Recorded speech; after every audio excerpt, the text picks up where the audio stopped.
Cactus की सबसे अनोखी खूबियों में से एक है उनके तनों में भारी मात्रा में पानी जमा करने की उनकी क्षमता।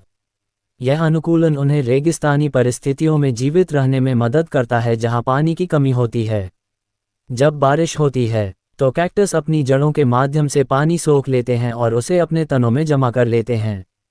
पौधे इस पानी का उपयोग शुष्क मौसम में करते हैं। कैक्टस अपने मोटे, मांसल तनों के कारण इतनी बड़ी मात्रा में पानी जमा कर पाते हैं। तना एक सुरक्षात्मक परत से ढका होता है जो वाष्पीकरण को रोकने में मदद करता है। कैक्टस की विशेष जड़ें भी होती हैं जो पानी को तेजी से सोख लेती हैं। कैक्टस का आकार भी उसकी जल बचत क्षमता में महत्वपूर्ण भूमिका निभाता है। अधिकांश कैक्टस स्तंभाकार आकार के होते हैं, जिसका अर्थ है कि उनका आधार संकरा और शीर्ष चौड़ा होता है। यह आकार पौधे को अपना सतह क्षेत्र कम करने में मदद करता है, जिससे वाष्पीकरण के माध्यम से कम पानी की हानि होती है। कैक्टस एक विशिष्ट प्रकार का पौधा है जो केवल रेगिस्तान जैसे अत्यधिक गर्म परिस्थितियों में ही पाया जा सकता है। वास्तव में कोई भी अन्य पौधा ऐसी परिस्थितियों में पाई जाने वाली भीषण गर्मी और पानी की कमी को सहन करने में सक्षम नहीं है। कैक्टस कैक्टेसी पादप परिवार का एक सदस्य है जिसमें कैरियोफिलिल्स गण के लगभग 127 वंश और लगभग 1750 मान्यता प्राप्त प्रजातियां शामिल हैं। कैक्टस एक प्रकार का रसीला पौधा है। ऐसा माना जाता है कि कैक्टस शब्द प्राचीन ग्रीक शब्दों से निकला है, जिसका प्रयोग सबसे पहले थियोफ्रेस्ट्स ने एक कांटेदार पौधे के लिए किया था, जिसकी पहचान अभी भी अज्ञात है। प्रजातियों के आधार पर कैक्टस विभिन्न रूपों और आकारों में पाए जा सकते हैं। इस तथ्य के बावजूद कि कैक्टस की कुछ प्रजातियां अत्यधिक आर्द्र परिस्थितियों में पनपती हैं, अधिकांश कैक्टस उन क्षेत्रों में पाए जाते हैं जहां कम से कम कुछ सूखा पड़ता है। कई कैक्टस अत्यंत शुष्क परिस्थितियों में रहते हैं। कुछ तो अटाकामा रेगिस्तान में भी पाए जाते हैं, जिसे कुछ लोग ग्रह के सबसे शुष्क स्थानों में से एक मानते हैं।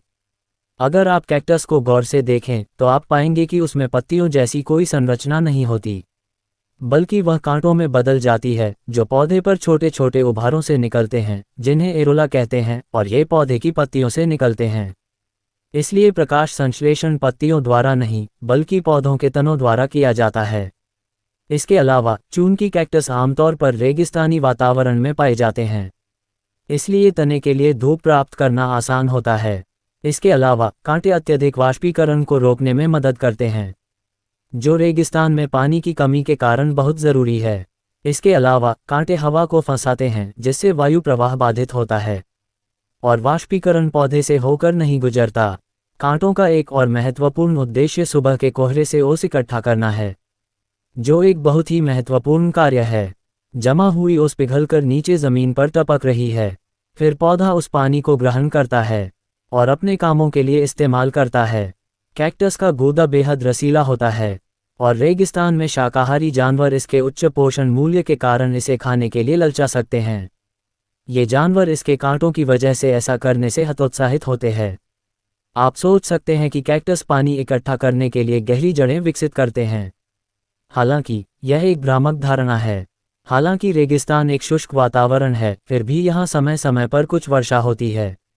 इन पौधों की जड़ें छोटी होती हैं, जो आमतौर पर ज़मीन से वर्षा जल इकट्ठा करने के लिए एक बड़े क्षेत्र को कवर करती हैं, जिसका उपयोग वे अपने फूलों को पानी देने के लिए करते हैं। इसके अलावा बरसात के मौसम में कैक्टस की जड़ें अचानक बढ़ जाती हैं, कुछ ही घंटों में 2 फीट तक बढ़ जाती हैं। बारिश के बाद ये अस्थायी जड़ें मुरझा जाती हैं और मर जाती हैं।